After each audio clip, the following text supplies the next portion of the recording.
I ain't seen it, but shit, judging by the score, yeah. Yep. That's the best offense in the league. Coming in, what did you do? hmm Get out on them, get up on them, and kind of make them one-dimensional. Basically, what we preach all the time, and I don't know. If the game got going, and it just seemed like a snowball effect. It was just, one of them games we get up on people, and it just keep going. We stop, offense score. We stop them, offense score, and it just, you know, you're doing it like that. You make it easy.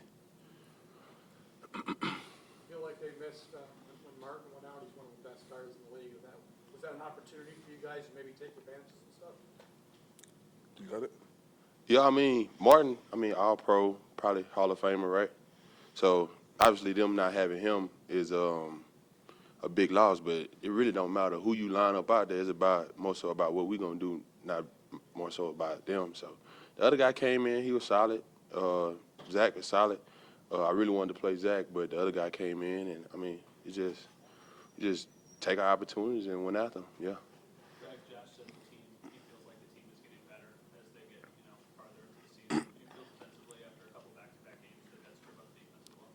Yeah, for sure. I'd say the defense and the whole team. You saw how we jumped out 14 zip, then I think 21-3, something like that. So when they do that and we're firing on all cylinders, we both make each other's jobs easier, special teams included. So it's all about being making the team one-dimensional, but also just being a well-balanced, well-rounded team on special teams, offense, and defense. And that's our goal every single week. In order to accomplish that, and this could be for both of you, how prepared do you feel? Like, the course of preparation during the week, watching these guys on film, what Sean was calling and kind of dialing up, how well did that actually translate to the field today in terms of your prep? You got it. I'd say every week is about preparing. Every week is about being in the best mind space possible and having the best game plan. So, I feel like Coach McDermott, Coach Washington, and I'm sure the offensive players will say the same. They do a great job of getting us ready and getting us all the information we need. It's about us going out there and executing on Sundays. And you guys aren't in that playoff spot yet. You're still sitting just below right now. Right. But do you feel dangerous? Does this Oh. team feel dangerous? Man, I think we done definitely found ourselves as a team. We starting to play with a lot of swagger, a lot of juice, and especially when we get teams in here at home and it gets loud.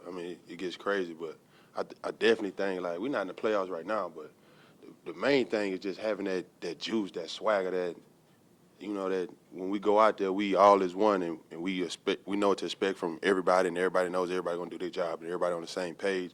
And when you playing like that, that's how you get into the playoffs, and that's you know what I'm saying? So as long as we keep playing with the same swagger, same juice, D-line coming off the ball, linebackers coming down here, we taking the ball away. I think CB had a pick, right? So like when you're doing things like that, man, it's just that swagger is contagious. And so we'll be in the playoff spot for long, but as of right now, as long as we keep playing with that swag, it make it just fun, even playing on Sundays, How important was it for you guys today to not allow Dak Prescott to have a comfort zone in that pocket? You got him moving for most of the game. That's how you beat them. Quarterback not comfortable, overthrowing. I think maybe it might have been like the first play of the game, second play. He threw like a bomb. I'm talking about straight down the middle of the field, bomb, but he overthrew it a little bit. I said, well, you let that thing rip. Well, I knew he had overthrew it. I was close to him. So I just kind of like, yeah, you know. So it's like, just the game within inside of the game. So I'm like, man, he really can throw the ball. As long as you close to him, up on him, he might overthrow it, underthrow it, say, you putting that pressure.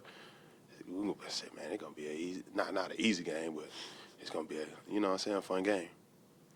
Greg, Leonard's been in this league a long time. What is it about him that year after year he maintains a high level of play? Well, I've only known him for 1 year, but just always practicing hard, always playing hard, and he has a knack for getting to the quarterback. A lot of times it's not really – it might not be like, oh, you beat your guy and win. Sometimes it's just having that feel, like working off a dude like Ed who's always creating havoc. You could – you know what I'm saying? If you know how to get loose with it, you can kind of work off him and get right. So he got that instinct as a pass rusher, and also he just plays hard, and he got a motor that keeps on going. We were talking about that. I think we'll talk about that on the sideline. Yeah, like, we were. he could have took one path to the quarterback, but he took another path to a quarterback. And I was grabbing Dak, and Dak just so happened to spin back and run right into him.